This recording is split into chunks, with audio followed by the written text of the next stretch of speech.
याद करना उसको।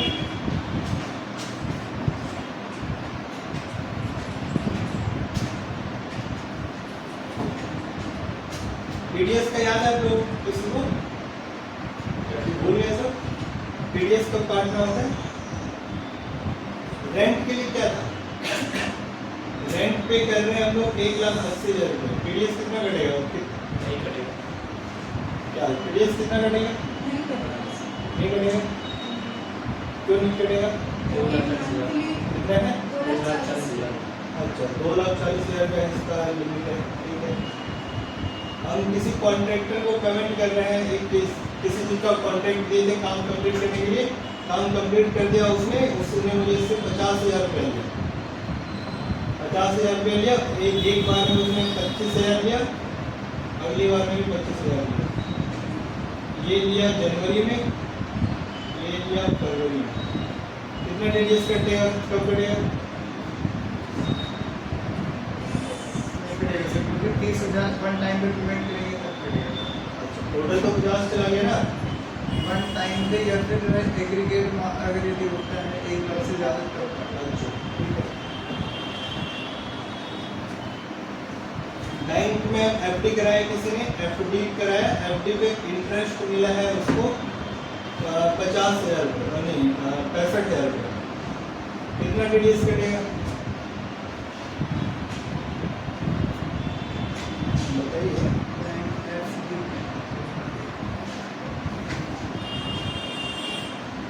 बताइए किसी को याद है तो?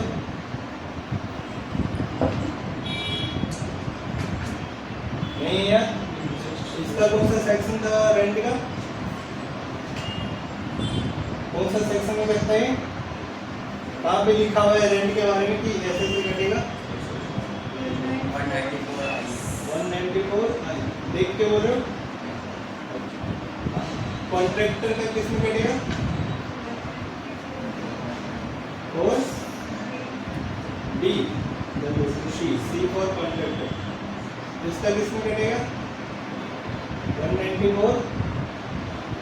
एफडी वगैरह पे जो इंटरेस्ट होता है, इंटरेस्ट का किस पे कटेगा? 194 ए फॉर अकाउंट। ठीक है, और क्या है? आई याद रख सकते हो, इमूवेबल प्रॉपर्टी जो होता है उस पर उसका जो रेंट होता है, इमूवेबल भी आता है वैसे, कोई मशीन वगैरह रेंट कर रहे हैं तो। अगर मान लेते हैं 2 लाख को इसका रेंट आया मेरे पास 2,50,000, तो इस पर टीडीएस कितना करेगा? रेंट किसी को पे कर रहा हूँ या आ रहा है मेरे पास रेंट पे कर रहा हूँ मैं 2,50,000, कितना टीडीएस काटना चाहिए? बताइए कितना टीडीएस काटना चाहिए?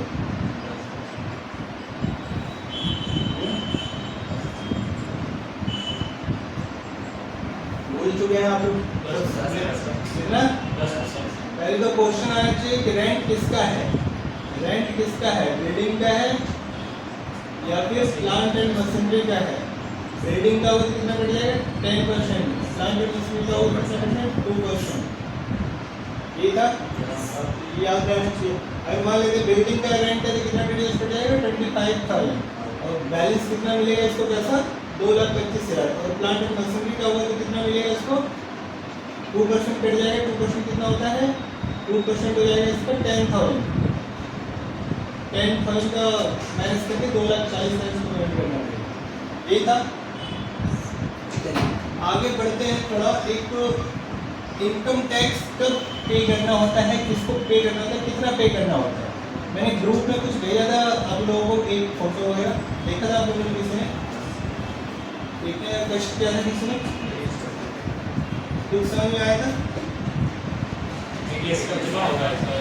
क्या टीडीएस कब जमा होता है? क्या टीडीएस का? टीडीएस हो गया था। टीडीएस कब जमा होगा, कब रिटर्न फाइल करें? इनकम टैक्स नहीं भेजा कुछ?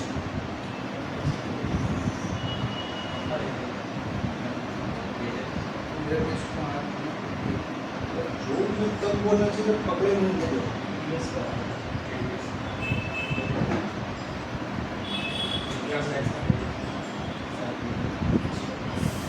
ऊपर से सेकंड नंबर पे देखो क्या लिखा है।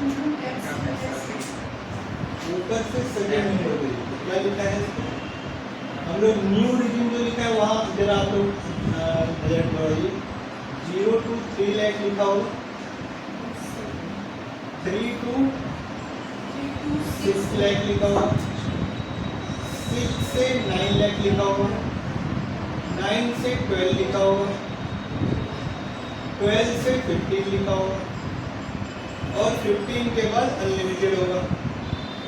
15 के बाद चाहे जितना भी इनकम हो जाए ऐसे लिखा है। उसके आगे क्या लिखा है? उसके आगे यहाँ 0% लिखा होगा, यहाँ पे 5% लिखा होगा, यहाँ पे 10% लिखा होगा, यहाँ पे 20% लिखा होगा, यहाँ पे 30% लिखा होगा। इसी तरह का है 15 है क्या है? अच्छा सर, यहाँ पे 15 है, यहाँ पे 20 है, यहाँ पे 30, ऐसा ही है। अब ठीक है, ठीक है, कोई दिक्कत किसी को?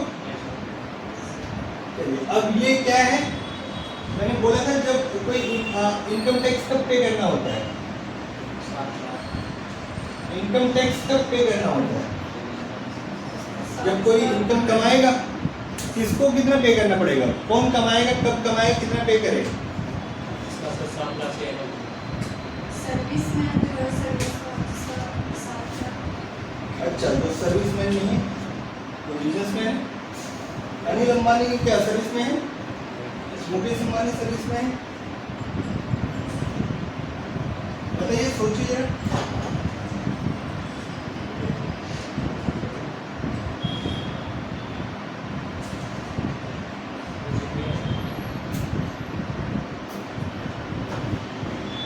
क्या सोचिए आप लोग, अनिल अंबानी कितना टैक्स देने वाले हैं?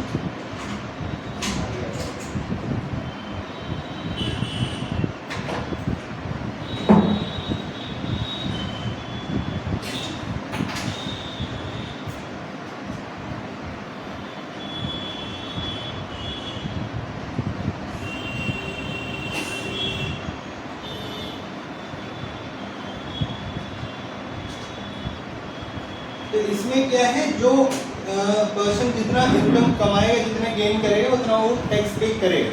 ठीक, सरकार ने बोला है जो 0 से 3 लाख रुपए तक कमाएगा, न्यू टैक्स रेजिम का बात कर रहा हूँ, न्यू टैक्स रेजिम है तो सिंपली हम लोग न्यू वाले पे ही बात करेंगे। तो 0 से 3 लाख तक जो इनकम अर्न करेगा उससे सरकार कितना टैक्स लेगा? 0%, 1 भी रुपया उससे टैक्स नहीं लेने वाला है। जो 3 लाख रुपए तक अर्न करेगा उससे कोई भी टैक्स सरकार नहीं लेगा। जो 3 से 6 लाख तक अर्न करेगा उससे सरकार ने क्या बोला? आपको 5% टैक्स पे करना पड़ेगा। कितना टैक्स पे करना पड़ेगा? मान लेते हैं मेरा इनकम 5 लाख है, तो आपको कितना टैक्स पे करना पड़ेगा? आपको कितना टैक्स पे करना पड़ेगा? आपको 5% टैक्स पे करना। लेकिन किस पे? 3 लाख रुपए तक तो सबको छूट है, 3 लाख रुपए तक आपको भी पे नहीं करना पड़ेगा। बच गया 2 लाख। अब 2 लाख में कितना टैक्स पे करना पड़ेगा आपको? 5%, मतलब कितना हो जाएगा? 10,000। ठीक है, तो जितना भी ये टैक्स पे करते हैं उसके ऊपर 4% का सेस लग जाता है। क्या लग जाता है? सेस लग जाता है। 10% पे 4% और ऐड हो जाएगा सेस के रूप में। कितना हो जाएगा हमारा? 10,000 का 4% कितना हो जाएगा? 400 रुपया समथिंग, 10,400 रुपये इसको टैक्स पे करना पड़ेगा। लेकिन सरकार वो एक बात और कहती है, कहती जिसका इनकम 7 लाख तक है, सभी 4% 7 लाख तक जिसका इनकम है उसको हम लोग क्या करेंगे? एग्जेम्प्ट कर देंगे। क्या करेंगे? छूट, रिबेट दे देंगे, मतलब उससे ये टैक्स का पैसा है वो छोड़ देंगे। क्या कर देंगे? छोड़ देंगे। क्या इसको टैक्स पेबल का लायबिलिटी है कि नहीं है? है, लेकिन सरकार ने क्या बोला? पैसा मिलेगा, टैक्स को रिबेट दे देंगे, छोड़ देंगे।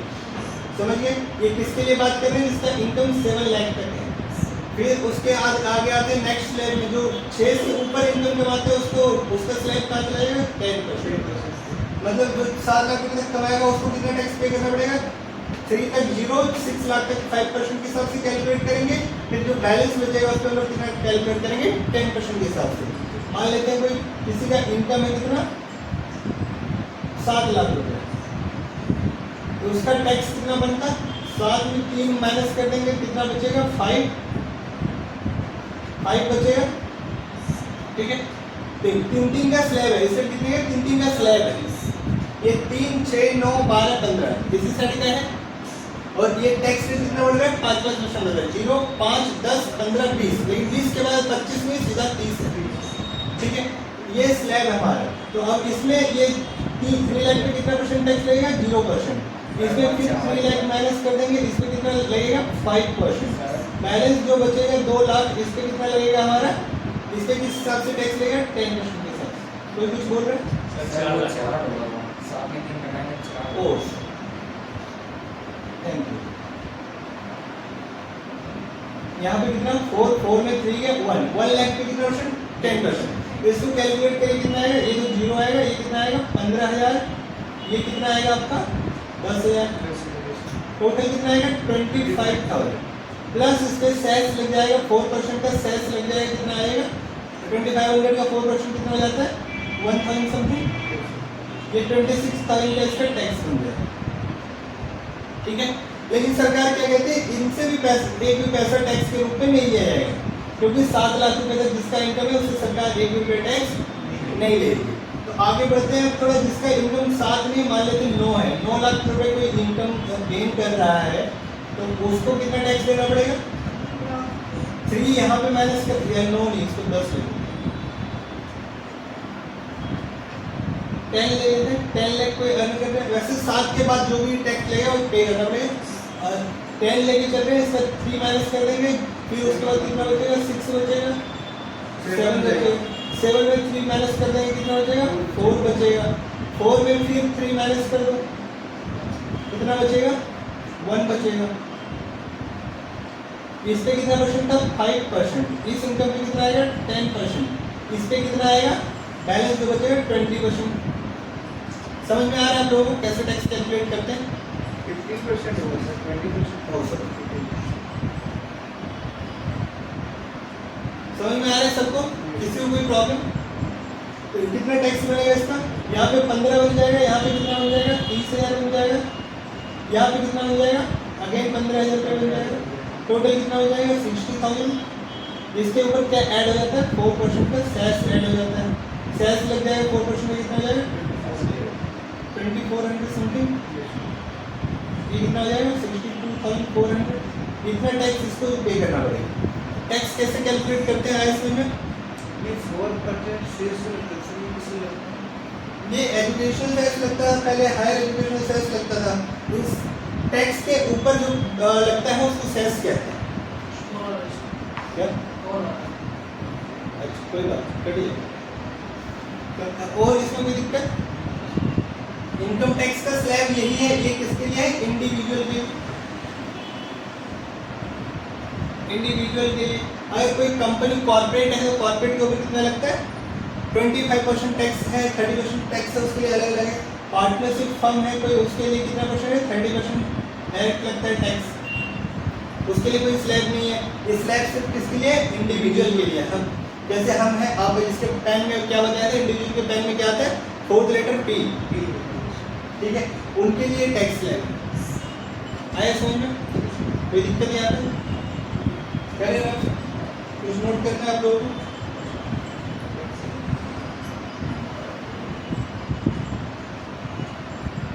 और उसके बाद क्या है? जीएसटी ड्यू रेट देखते हैं क्या है। इनकम टैक्स का रिटर्न फाइल कब करना होता है? एक और चीज सुनिए, इनकम टैक्स का रिटर्न कब फाइल करना होता है? बताए थे आप लोगों को, याद है क्या? इनकम टैक्स आईटीआर क्वार्टरली कब से जाने लगा? इनकम टैक्स का रिटर्न, इनकम टैक्स रिटर्न कब फाइल करना होता है लोगों को? इसको शॉर्ट में आप आईटीआर कहते हैं। कब फाइल करना होता है? अगले महीने के 7 तारीख को। फर्स्ट तो याद रखिए ईयरली फाइल होता है, ईयरली फाइल। इसको एनुअली भी कह देते हैं। 1 जुलाई हो। एनुअली बताए भी थे आप लोगों को, भूल जाते हैं लोग जल्दी। 31 जुलाई ऑफ द नेक्स्ट। अभी अगर बात करें 23-24 ईयर खत्म हुआ है, उसका रिटर्न अभी फाइल हो रहा है 31 जुलाई तक। और 31 जुलाई तक जो रिटर्न फाइल नहीं करेगा उसको लेट फाइन पे करना पड़ेगा। और कब तक ये लेट फाइन पे करना होगा? जब वो पे जब फाइल करेगा तब तक। समझ में आया? और अगर एक बार रिटर्न फाइल कर देता है उसको रिवाइज भी कर सकते हैं। कोई गलती हो जाता है तो उसको रिवाइज भी कर सकते हैं। उसके लिए भी कोई टाइम ड्यूरेशन? हाँ बिल्कुल होता है, दिसंबर तक का होता है। यहाँ तक क्लियर है सबको? सब लोग ले लिए फोटो का जो क्लिक करना था, आगे बढ़े हम लोग। ये है इनकम टैक्स का ड्यू डेट। इनकम टैक्स का रिटर्न जो फाइल करना होता है, ये इनकम टैक्स के रिटर्न में क्या डिटेल आएगा कि साल भर में आपने कितना कमाया और कितना टैक्स भरा। पहले तो कमाइए 10 लाख रुपए जो आप कमाए हैं इसका डिटेल आएगा, कहाँ से कमाए आप, कैसे कमाए, ठीक है। मान लेते हैं मेरा 50 लाख का सेल था, 50 लाख का सेल था, उसमें से 30 लाख का परचेज था, बचा 20 लाख, 20 लाख में से 10 लाख का क्या 10 लाख का कोई खर्चा हो गया, तो उसमें से 10 लाख का मेरा इनकम आया, यही यहाँ पे रिपोर्ट होगा, ठीक है। तो ये वाला जो खर्चा है आपका, ये सारा खर्चा काट के जो है इनकम हम लोगों को यहाँ रिपोर्ट करना, इनकम पे टैक्स कैलकुलेट करना होता है, ठीक। और ये सारे जो खर्चा का डिटेल है वो सारा इनकम टैक्स रिटर्न में जाएगा कि मेरा इतना सेल था, इतना मेरा हुआ। वो कहाँ से पता चलेगा आपको? एक प्रॉफिट एंड लॉस नाम का चीज होता है, आप लोगों ने सुना है? हाँ, तो प्रॉफिट एंड लॉस से पता चलता है कि हमारा कितना गेन हुआ, सेल कितना हुआ, परचेज कितना हुआ, स्टॉक कितना बचा हमारा, डायरेक्ट एक्सपेंस कितना हुआ, डायरेक्ट एक्सपेंस कितना हुआ, फिर एनपी कितना आया, नेट प्रॉफिट जो होता है उसी पे हम लोगों को टैक्स देना होता है। समझ गए? कुछ क्वेश्चन है? सर सैलरी पे कैसे कटता है टैक्स, कितने परसेंट पे लगता है? क्या सैलरी पे लोग सैलरी पे कोई टैक्स कोई रेट डिफाइन नहीं है, डीडीएस का कोई रेट डिफाइन नहीं है सैलरी पे। क्यों नहीं है वो तो बताए थे आप लोगों को, एक्सप्लेन किए थे, किसी को याद है? एक्सप्लेन करेगा कोई? सोनू करना चाहेंगे आप एक्सप्लेन? रफ कर दो इसको। सैलरी पे टीडीएस ना कटने का एक कारण है, और सॉरी टीडीएस का रेट डिफाइन ना होने का एक कारण है।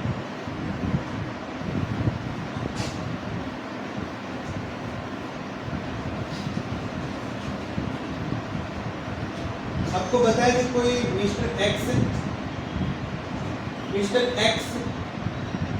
YZ कंपनी में कहीं YZ लिमिटेड में कहीं काम कर रहे हैं पूरा 9 से 8, सुबह 9 से लेकर शाम को 8 बजे तक या 6 बजे तक जो भी उनका टाइम काम करते हैं पूरा, ठीक है।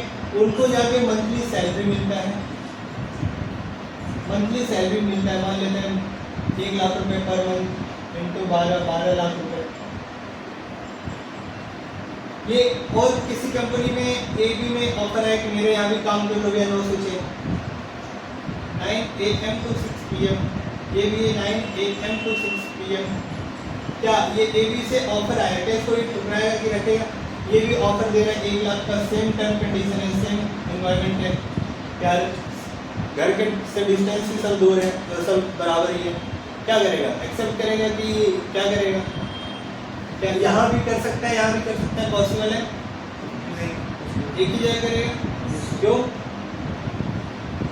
टाइम से और एक दिन में तो एक ही जगह पे काम हो सकता है। हाँ, तो मेन चीज यही है कि सैलरी में क्या है, सैलरीड वाले में हम लोगों का इनकम फिक्स रहता है। सैलरीड वाले में क्या रहता है? सैलरी फिक्स है, सैलरी फिक्स है जो कि एम्प्लॉयर को पता है। एम्प्लॉयर को पता है कि ये आदमी जो मेरे यहाँ काम कर रहा है इसका साल में ये कितना कमा सकता है, समझ गए?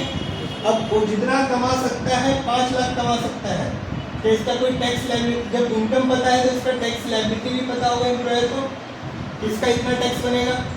तो ये 5 लाख कमा रहे तो क्या इसका 1 रुपया टैक्स बनना है? हम लोगों को पता है, तो एम्प्लॉयर को मालिक को भी पता हो, तो उसका टैक्स लायबिलिटी बनेगा 0, इसलिए इसका टीडीएस कितना घटेगा? 0। मान लेते कोई 7 लाख रुपए कमा रहा है, इसका टैक्स लायबिलिटी कितना होता है? 0। इसका कोई टीडीएस काटेगा एम्प्लॉय? नहीं काटेगा। किसी का 8 लाख रुपए इनकम अर्न कर रहा है, टैक्स लायबिलिटी कितना बनेगा इसका? कितना? 10,000। अब लोगों का आंसर ये 10,000, 4% चांस है, 10,400 यही इनकम होना है, यही टैक्स पे करना है इसको। 8 लाख का इनकम है, यही टैक्स पे करना है। सब लोग रेडी एग्री करते हैं? कोई ऐसा है जो एग्री ना करता हो? कोई ऐसा है जो एग्री ना करता हो? सब लोग एग्री कर रहे हैं? सब लोग बहती गंगा के साइड चल रहे हैं, इधर सब चल रहा है, इधर भीड़ चल रहा है, उधर चल रहा है, अपना दिमाग नहीं लगाना किसी ये 8 लाख रुपए का इनकम है। मैंने बोला था 0 से 3 लाख तक 0%, 3 से 6 लगेगा आपका 5%, 6 से 9 लगेगा आपका 10%। ये बोला था मैंने। इसका 8 लाख रुपए इनकम है, कहाँ तक रुकेगा? 8 में से माइनस करना स्टार्ट करो। 8 में से 3 लाख माइनस कर दो, 0% टैक्स। ऐसे कैलकुलेट करके बताया था ना आप लोगों को। बच गया 5 लाख। 5 लाख में से फिर 3% लाख माइनस कर दो। इस पे लगेगा आपका कितना? 5% टैक्स। उसके बाद बचा 1 लाख। इस पे लगेगा 10% टैक्स। तो टोटल टैक्स कितना हो जाएगा? इसका 0 हो जाएगा। इसका कितना हो जाएगा? 5 में से 3 माइनस करेंगे कितना? 2 बचेगा। 5 में से 3 पे 5% कितना हो जाएगा? 15,000। फिर 2 लाख पे 10% 20,000। टोटल टैक्स कितना है? 35,000 आया इनका। Plus 4% cess. 4% सेस कितना हो जाएगा बताइए इसे कैलकुलेट करके? 1,040 रुपये। कितना होगा? 1,040 जल्दी बताने का पैसा नहीं मिलता है, सोच समझ के बताइए।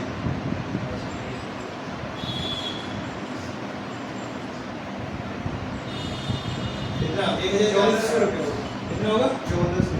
कंफर्म? यस। ये कितना हो जाएगा आपका? 36,400। आप लोग आंसर क्या दे रहे थे? 10,420 ये दे रहे थे, तो 10,400। अब क्या आंसर क्या है? 36,400। ये कैसे आंसर दे रहे थे आप लोग? सीधा सीधा देखिए 7 तक छोड़ दे दो, 1 लाख पे टैक्स ले लो। ये कर रहे थे। लेकिन सरकार क्या कहती है? जिसका 7 से ज्यादा इनकम है भैया टैक्स तो उससे सारे लेंगे। 7 तक जिसका इनकम है उसको टैक्स तो लग रहा है, लेकिन सरकार क्या बोले? रिबेट दे देंगे, छोड़ देंगे, उससे टैक्स नहीं लेंगे। लेकिन 7 से ऊपर जिसका इनकम है उससे तो टैक्स लेंगे ना। लेकिन टैक्स कहाँ से लगता है? कोई पूछेगा टैक्स कब लगता है? टैक्स कब से लग रहा है? 3 लाख के ऊपर से लग रहा है टैक्स। 3 तक बेसिक एग्जाम्पल लिमिट है, जो सब कुछ छूट है वहाँ तक टैक्स नहीं लगना। 3 से ऊपर टैक्स लगना तो स्टार्ट हो जाता है। लेकिन सरकार क्या बोलते हैं? इसका 7 तक इनकम उससे टैक्स नहीं लगेगी, उसको रिबेट दे देंगे। वही तो कह रही है। अब इसका 8 लाख इनकम है तो 8 लाख इनकम पे टैक्स कहाँ से लगेगा? 3 लाख से। आए समझ में? तो एम्प्लॉयर को पता है कि ये कितना कमाएगा और इसको कितना टैक्स देना है। ये टैक्स देना पड़ेगा इसका 36,400। तो एम्प्लॉयर क्या करेगा? जो 8 लाख का इसका इनकम है, जो 8 लाख का इनकम है, इसमें से 36,400 को 12 मंथ में डिवाइड कर देगा। 12 मंथ में डिवाइड कर देगा, कितना हो जाएगा इसका? 18,000 कितना हो जाएगा बताइए आप लोग? 3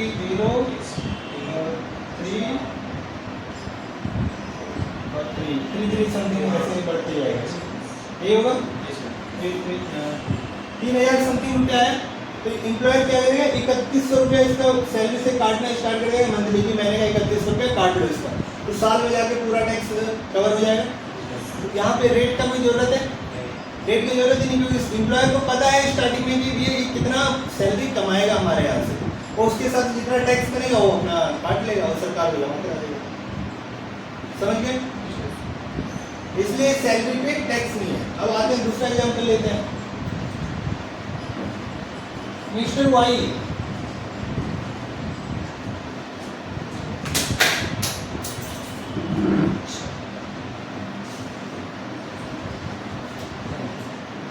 एक मिस्टर वाई क्या करते हैं? रिलायंस कंपनी से कॉन्ट्रैक्ट कर रखे हैं। तो क्या कॉन्ट्रैक्ट कर रखे हैं? ये जितना आपका टावर लग रहा है या जो भी आपका कस्टमर है उसको हम लोग सर्विस देंगे। कौन सा सर्विस देंगे? कॉल फ्री सर्विस देंगे। उनका रिचार्ज खत्म हो गया तो फोन कर करके बोलेंगे भैया रिचार्ज करवा लो। ठीक है, अंबानी साहब के बेटे की शादी हो रही है, खर्चा बहुत हो रहा है, रिचार्ज करवाओ अपना। ठीक है, तो जो भी है हम क्या करेंगे? अपने लीड लाएंगे। हम आपसे रिलायंस कंपनी से डील कर लिया, इसने डील कर लिया या कॉन्ट्रैक्ट कर लिया कह सकते हैं कि भैया आपके लिए हम काम करेंगे, आपके लिए हम काम करेंगे। लेकिन कब करेंगे उसका कोई गारंटी नहीं। ये आप ये नहीं बोल सकते कि 9 से भैया आपको और 7 बजे तक या 6 बजे तक आपको काम करना है, ये मेरे लिए पॉसिबल नहीं है। हो सकता है मैं काम ना करूं, मैं अपने पास 10 स्टाफ हायर कर लूँ, 10 स्टाफ काम करेंगे। हो सकता है मैं 11 हायर कर लूँ। मतलब जो भी आपके साथ मेरा डील है तो कॉन्ट्रैक्ट जितना काम करूँगा उतने पैसे लूँगा। जितना काम करके आपको दूंगा, जितना आपको इनकम मिले उसी समय कुछ पैसे दूंगा। तो इसको क्या कहते हैं कॉन्ट्रैक्चुअल वर्क। मान लेते हैं इससे मेरा डील हो गया, अब ये मुझे बोलते हैं ठीक है आपको महीने का 5 लाख रुपए देंगे। क्या बोला? महीने का 5 लाख रुपए देंगे या 10 लाख रुपए देंगे, जो भी देगा महीने का एक फिक्स हो गया। क्या ये मेरा कहते हैं वो फिक्स कर सकता है इनकम की, मैं कितना कमाऊंगा साल का इनकम फिक्स कर सकता है? हो सकता है रिलायंस की तरह मेरे पास 100 और कंपनियां हो सकता है कि नहीं हो सकता है? इससे भी डील कर लिया, उससे भी ये मना तो नहीं करेगा ना, इसको तो काम से मतलब है। इसके लिए मैंने 10 स्टाफ अलग रख लिए और बाकी जो 100 कंपनी उसके लिए भी सब के लिए अलग अलग स्टाफ बिठा रखा है। ये पॉसिबल है ना? तो इसलिए जब सैलरी के अलावा बात आता है तो वहाँ पे इनकम फिक्स नहीं है, इसलिए वहाँ पे रेट फिक्स कर दिया गया। लेकिन सैलरी में क्या इनकम फिक्स है, इसलिए वहाँ रेट फिक्स नहीं किया गया। समझ में आया? और कोई क्वेश्चन है आप लोगों को? बताइए। और कोई क्वेश्चन है आप लोगों को? मेन आप लोगों को अभी जो आज बताए हैं उसमें याद क्या रखना है? पहले तो आईटीआर का ड्यू डेट या आईटीआर का फुल फॉर्म क्या होता है? क्या होता है? Income tax return. हाँ, इनकम टैक्स रिटर्न। इसका ड्यू डेट क्या है? नॉट इंडिविजुअल के लिए बोल रहे हैं जिसका नॉन ऑडिट होना है, जिसका ऑडिट नहीं होना है उनके लिए क्या है? नॉर्मली मान लेते हैं जिसका ऑडिट नहीं होना है उसी का बात कर रहे हैं। जिसका ऑडिट होना है मतलब उसके लिए क्या है? उसके लिए अलग चीज़ है। जिसका ऑडिट होना है मतलब जिसका चार्टर्ड अकाउंटेंट वेरीफाई करेगा बुक्स ऑफ अकाउंट। आप जो प्रॉफिट एंड लॉस बना रहे हैं, बैलेंस शीट बना रहे हैं, इसको चार्टर्ड अकाउंटेंट वेरीफाई करेंगे ये जो लिखा है आप बुक्स में सब चीज़ ठीक ठाक है, वो चेक करेंगे, उसको क्या कहते हैं? ऑडिट करेंगे। तो उस केस में अलग ड्यू डेट है। लेकिन नॉन ऑडिट केस के लिए मतलब बात करें ड्यू डेट क्या है? 31/7/2000 जिस साल का रिटर्न फाइल करना है उस साल का रिटर्न। अभी 23-24 का रिटर्न फाइल हो रहा है तो उसका ड्यू डेट क्या है?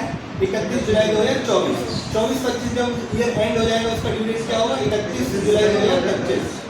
और क्या याद रखना है इसमें? स्लैब याद रखना है। स्लैब क्या है? 0 to 3, 3 to 6, 6 to 9, 9 to 12, 12 to 15, 15 to 20, 20 ऐसा कुछ नहीं।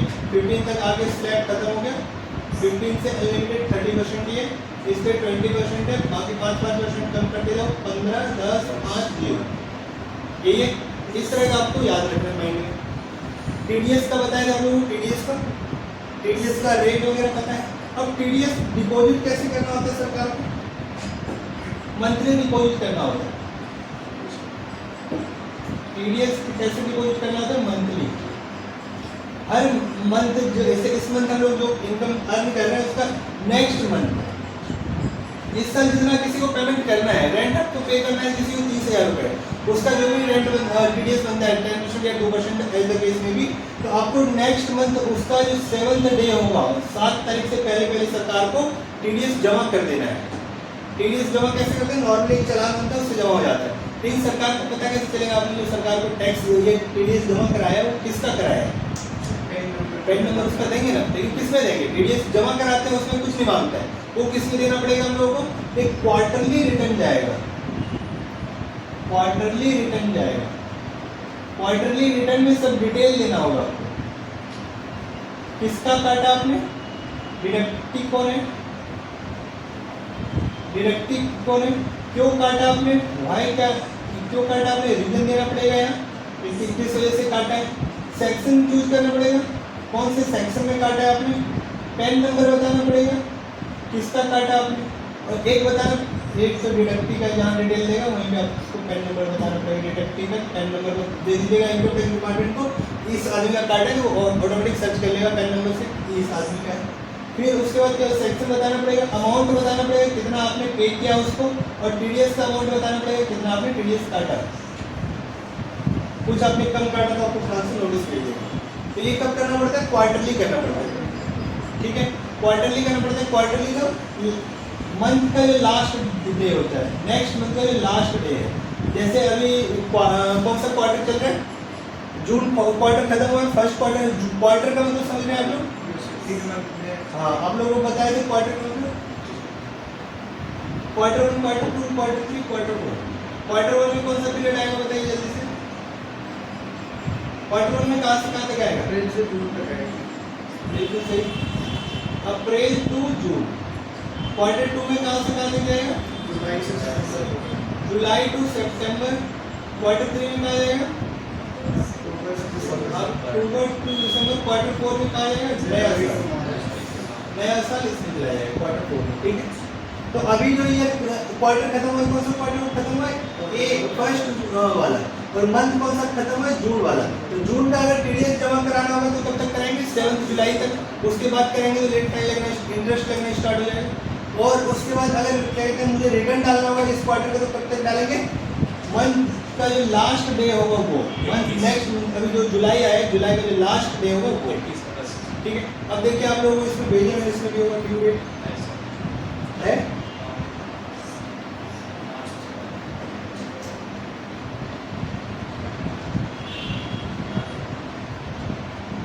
ठीक है, जुलाई का 31, अक्टूबर का 31, जनवरी का 31, लास्ट वाले में आइए, सबसे लास्ट वाले जो क्वार्टर है, मार्च वाला क्वार्टर।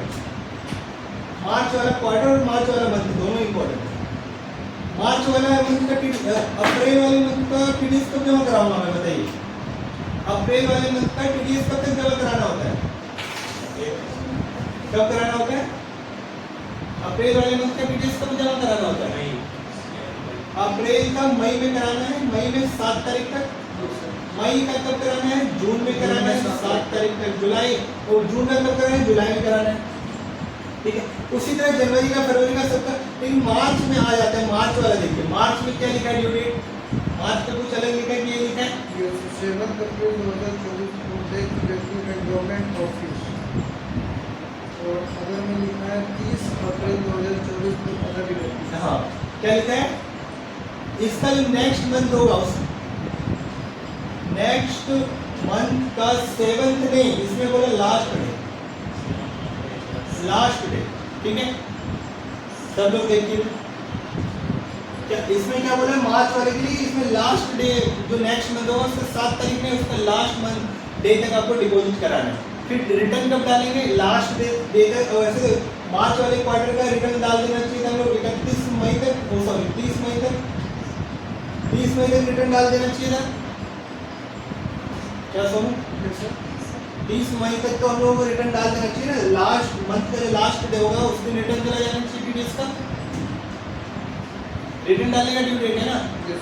लेकिन इसमें बोला कि टीडीएस जमा जो आपको कराना है 7 तक, मार्च वाले के लिए स्पेशली बोला कि आपको 30 मई तक तो आपको टीडीएस ही जमा कराना है। तो मार्च मंथ के लिए उसका रिटर्न कब जाएगा? मार्च मंथ के लिए टीडीएस का रिटर्न कब जाएगा? ये सब 30 अप्रैल तक ही बोल रहा हूं, मई में तो इसका रिटर्न ओ सॉरी 30 मई तक, 30 मई तक आपको टीडीएस का और ये करना है। 30 अप्रैल तक टाइम देगा, 31 मई को जो रिटर्न। हाँ सर, नेक्स्ट मंथ क्या होता है? मार्च का तो अप्रैल ही होता है ना। तो अप्रैल में 30 अप्रैल तक आपको जमा कराना है। और रिटर्न वैसे नॉर्मली क्या होता है? नॉर्मली नेक्स्ट मंथ का आपको क्या करना है? 7 तारीख तक करना है। रिटर्न कब डालना है? क्वार्टर का जो नेक्स्ट मंथ आएगा उसका लास्ट डे, मतलब इस क्वार्टर का नॉर्मली देखा जाए तो कब तक आपको जमा कराना था? 30 अप्रैल तक रिटर्न जमा कर देना चाहिए था। लेकिन सरकार ने बोला कि आपको क्या करना है? टीडीएस ही जमा करना है। रिटर्न कब जाएगा? नेक्स्ट मंथ तक आप डाल दो, उसके अगले महीने तक आप लास्ट 31 मई तक आप रिटर्न डाल दो। समझ में आया? सबके लिए ठीक है। मार्च के लिए थोड़ा सा ज़्यादा एक्सटेंडेड टाइम दिया गया। क्यों दिया गया? क्योंकि मार्च में सुना, आप लोगों ने सुना होगा क्या कहते हैं, ईयर एंड है, ईयर एंड है, सुना है आपने? क्लोजिंग आ रहा है, क्लोजिंग आ रहा है, सुना है आपने? मूवी देखा है, मूवी वगैरह में कहते हैं क्लोजिंग, क्लोजिंग, क्लोजिंग क्यों ऐसा बोला जाता है? उसमें सर डिटेल्स देना पड़ता होगा। कुछ नहीं देना होता है, जो पूरे साल में कारनामे किए उसको खत्म करने का काम आ जाता है, ठीक है। तो मार्च में क्लोज हो जाता है बुक्स। तो जो आपका बैलेंस शीट बनता है, बैलेंस शीट में जो आपका 31 मार्च को जो आपका कारनामे चल रहे होंगे, जो आपका फाइनेंशियल पोजीशन है वही दिखेगा। मान लेते मैंने राम से पैसे कर्जा लिया, राम से कर्जा लिया 10 करोड़ का। हर्षद मेहता वाला केस सुना सबने? सुना सबने? अब तो नहीं सुना? चलिए नॉर्मली बात करते हैं। राम ने 10 करोड़ का कर्जा लिया। ये मेरे बैलेंस शीट में दिख रहा होगा। कहाँ पे दिख रहा होगा? लाइबिलिटी साइड दिख रहा होगा। लॉ में, लॉ लाइबिलिटी में 10 करोड़ का लिया है कर्जा। लेकिन 31 मार्च को खड़ा रहेगा तो मेरी बैलेंस शीट में आ जाएगा। बैलेंस शीट में आ जाएगा। और जो ईयर एंड वाला बैलेंस शीट होता है वो सब जगह जाता है। ईयर एंड वाला बैलेंस शीट सब जगह जाएगा। इनकम टैक्स में जाएगा, जीएसटी में जाएगा, कोई बैंक ऐसे लोन लेने जाऊँगा बैंक वाले लेगा, सब लेगा, सबको दिखाएगा कि भैया राम से इसने 10 करोड़ का कर्जा लिया है। अरे कंपनी है मेरी तो मेरी उसमें इन्वेस्टर जितने हैं इन्वेस्टर को दिखेगा, जिसने पैसे लगाए कंपनी उसको दिखेगा। अब उसमें क्या करना पड़ेगा, इन्वेस्टर तो चिल्लाने लगेगा कि पैसा आपने क्यों लिया, इसको इंटरेस्ट देना पड़ेगा, ये देना पड़ेगा। क्या बैलेंस शीट मान लेते हैं हम काम कर रहे हैं, मेरा कोई पार्टनर है, अब पार्टनर को अभी तक कुछ पता नहीं है, लास्ट में क्या करता है हर सब बैलेंस शीट देख लेता है कि ये बैलेंस शीट में ये चीज़ है, ठीक है। अगर उसको दिख जाएगा कि इसने यहाँ से भी कर्जा ले रखा है तो क्या करेगा, चिल्लाएगा। तो अब क्या करेंगे, हम क्या चाहेंगे, मैं चाहूँगा कि 31 मार्च से पहले इसको निपटा दो, इसको कर्जा देके खत्म कर दो, राम को वापस कर दो, कर्जा लौटा दो। तो क्या 31 मार्च को मेरे बैलेंस शीट में दिखेगा, दिखेगा क्या 31 मार्च को दिखेगा? मैंने 1 अप्रैल को कर्जा लिया, 1 अप्रैल को कर्जा लिया और 30 मार्च को लौटा दी, क्या मेरे बैलेंस शीट में दिखेगा, दिखेगा क्या, बताइए। शो तो करेगा सर, लेकिन पेमेंट नहीं हो रहा है। पेमेंट से क्या मतलब, मुझे बैलेंस शीट क्या होता है, आपके लास्ट में फाइनेंशियल स्टेटमेंट जो होता है उसको क्या कहते हैं, बैलेंस शीट या फिर प्रॉफिट एंड लॉस। ट्रांजेक्शन एक करके कोई चेक करेगा तब तो पता चलेगा उसको, लेकिन नॉर्मली लोग क्या देखेंगे, एक दो चीज़ देखेगा। आपको जो बिजनेस का पूरा हिस्ट्री बताएगा, कौन बताएगा, ये 2 चीज़ बताएगा। पूरा जो आपका कहते हैं सर्च वगैरह करेगा, सब ये होता है। कंपनी का कोई शेयर वगैरह खरीदते हैं, शेयर मार्केट में इन्वेस्टमेंट कर रहे हैं, कोई किसी कंपनी का शेयर मार्केट वगैरह में इन्वेस्टमेंट किए, बैलेंस शीट वगैरह किसी का एनालिसिस किया देखिए। कोई डिमेट अकाउंट वगैरह खुलवाइए आप लोग, डिमेट अकाउंट शेयर नहीं खरीदना है, डिमेट अकाउंट खुलवाइए, डिमेट अकाउंट खुलवाइए किसी का, या मनी कंट्रोल एक साइड है, मनी कंट्रोल, मनी कंट्रोल जितना भी लिस्टेड कंपनी है, रिलायंस हो गया, टाटा हो गया, बिरला हो गया, जो भी ये कंपनी है सबका वहाँ पे बैलेंस शीट आपको मिल जाएगा। जिसका देखना है सबका बैलेंस शीट देख सकते हैं, लेकिन कौन सा बैलेंस शीट देख सकते हैं, पीरियड एंड का। क्वार्टरली देखना है तो क्वार्टर एंड का भी मिल जाएगा, मंथ एंड का नहीं मिलेगा, क्वार्टर एंड का मिलेगा, या फिर आपको ईयरली मिल जाएगा। तो वहाँ पे आप लोग देख सकते हैं बैलेंस शीट सबका। अगर उस जिस दिन बैलेंस शीट बन रहा है उस दिन ये कर्जा ले लिया तो कितना बड़ा नेगेटिव इफेक्ट जाएगा कि कंपनी तो कर्जे में चल रही है, और अगर 31 मार्च को कर्जा नहीं है तो मतलब सब चीज़ ठीक ठाक है। समझ में आ रहा है? हाँ, तो ये इफेक्ट होता है क्लोजिंग जो आप लोग सुनते हैं हल्ला हो रहा है, इसलिए होता है 31 मार्च को मेरा बैलेंस शीट साफ सुथरा दिखे, उसमें कोई आलतू फालतू चीज़ ना हो, जो भी दिख रहा है उसको पहले ही खत्म कर दो, इसलिए क्लोजिंग हल्ला होता है मार्केट में। आया समझ में सबको? ठीक है, इतना ड्यू डेट याद रखना है आप लोगों को।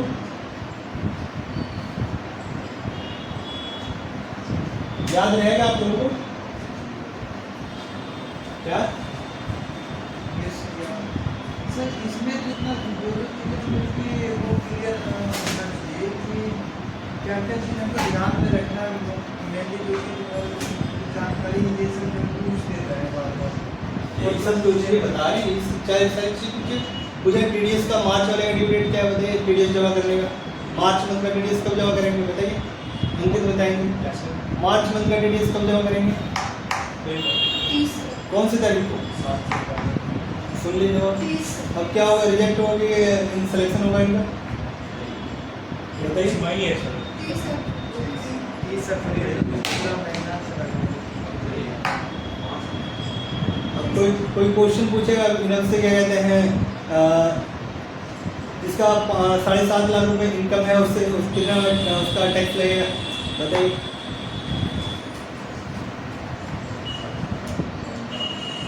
जिसका 7 लाख 1 रुपया इनकम है उसको कितना टैक्स देना पड़ेगा, संतोष बताएगा।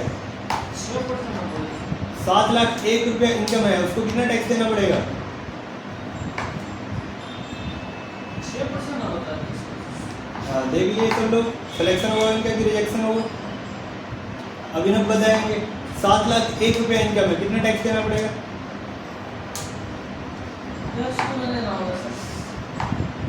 अमाउंट बताइए मुझे, परसेंटेज नहीं चाहिए, परसेंटेज कोई बता ही नहीं सकता, आप जो बता रहे हैं गलत बता रहे हैं, पहले परसेंटेज कोई बता ही नहीं सकता, बता सकते हैं क्या, मेरा इनकम 10 लाख है, कोई परसेंटेज बता सकता है कितना परसेंट टैक्स लगेगा? वो कैलकुलेट करके देखना पड़ेगा कितना परसेंट आ रहा है। बताइए 7 लाख 1 रुपये में कितना टैक्स लगेगा? अरे सिंपल कैलकुलेट है, 3 लाख तक एकदम 3 लाख तक 5% 15,000, कितना 3 3 6 चला गया, 1 लाख बचा, 1 लाख में कितना लगेगा? 10% 10,000, कितना हो गया? 10 15 25 25,000, 25,000 टैक्स है ना? ये है समझ में किसी को? संतोष को नहीं है समझ में? हमको समझ नहीं आ रहा। नहीं आ रहे समझ में? क्या नहीं आया समझ में? इनकम टैक्स का ये पहले छूटा हुआ है सर। इनकम टैक्स का तो आज ही बता रहे हैं, इनकम टैक्स का तो पहले बताया नहीं, बताएं आप लोगों को, शायद थोड़ा थोड़ा बताएंगे। हाँ 7 लाख पे कितना देना पड़ेगा? 25,000 पे देना पड़ेगा आपको। तो इसमें ड्यू डेट ये याद रखना है, और फिर उसके बाद आपको टीडीएस का याद रखना है। टीडीएस में क्या होता है? एक तो पेमेंट होता है, पेमेंट का अलग है, उसके बाद क्या है? पेमेंट के बाद रिटर्न जाता है, पेमेंट के बाद रिटर्न जाता है टीडीएस का। ये क्या है? 7 तारीख और मार्च वाले के लिए स्पेशल है कितना? 30 अप्रैल, और उसके रिटर्न का क्या है? Last day of next month. लेकिन मार्च वाले के लिए क्या है? Last day of next to next month. March वाले के लिए सिंपली ऐसे लिख सकते हैं, last day of last day of मई। 31 मई भी लिख सकते हो सीधा, मई में तो 31 दिन ही होता है ना, 31 मई भी लिख सकते हो। ऐसा समझ में? इतना सा चीज आपको याद रखना है इनकम टैक्स में। फिर अगले दिन करेंगे लोग जीएसटी का, जीएसटी में क्या याद रखना है। समझ में आया किसको और कितना इनकम टैक्स? टैक्स में सर कौन-कौन सा सेक्शन में ज़्यादातर चीज़ें आता है? 190 में कौन-कौन सा? 194 जो मेन है वो तो बताया मैंने। टीडीएस के लिए जो है, टीडीएस के लिए 194 वाला ही है सारा। 194 वाला सारा के ध्यान में रहता है। हाँ, लेकिन 194 में कौन सा? A B C D C D ऐसे करके लोग दिया। हाँ, तो जो मेन आपको करवाए हैं वही मेन है, उसके अलावा कुछ नहीं। उसके बाद टीडीएस तो टैक्स से भी आ सकता है, लेकिन वो मेन वही है, ठीक है, नॉर्मली जो कटता है। बाकी कैलकुलेट करने का यही तरीका है, मतलब कि जहाँ तक पहले जीरो है उसको लेस कर लेना है, उसके आगे से फिर हाँ बस जैसे मैंने बताया अभी आपको, जैसे किसी का 15 लाख का इनकम है मान लो, और 14 लाख का इनकम है, इसको कैसे कैलकुलेट करोगे? 3 लाख रुपए का स्लैब है, 3 लाख रुपए माइनस कर दिया, 11 बचा, 11 में से फिर 3 माइनस कर दो, अब कितना बचा?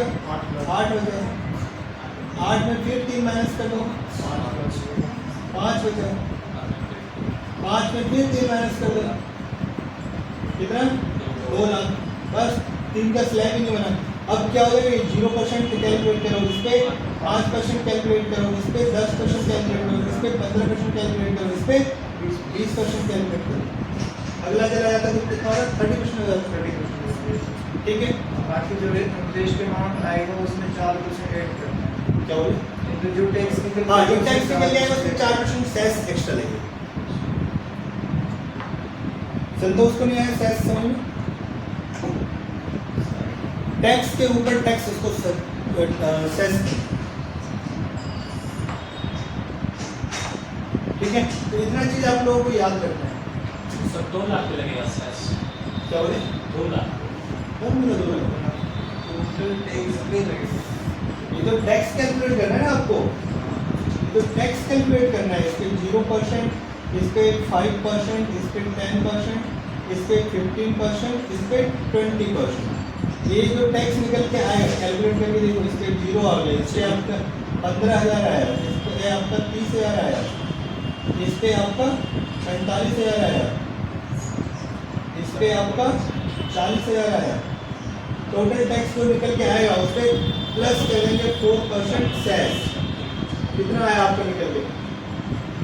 5 5 10 हो गया, और 2 3 5 5 4 9 4 13, 1,30,000 रुपये ये प्लस सेस लगा दोगे 4%, तो टोटल टैक्स आ जाएगा लायबिलिटी। ठीक है, इसके ऊपर इंटरेस्ट वगैरह भी लगता है, बहुत सारी चीज़ें लगता है, लेकिन बहुत डिटेल में है। ठीक है, तो डिटेल क्लास में करेंगे। इतना चीज़ अभी याद रखिए आपको।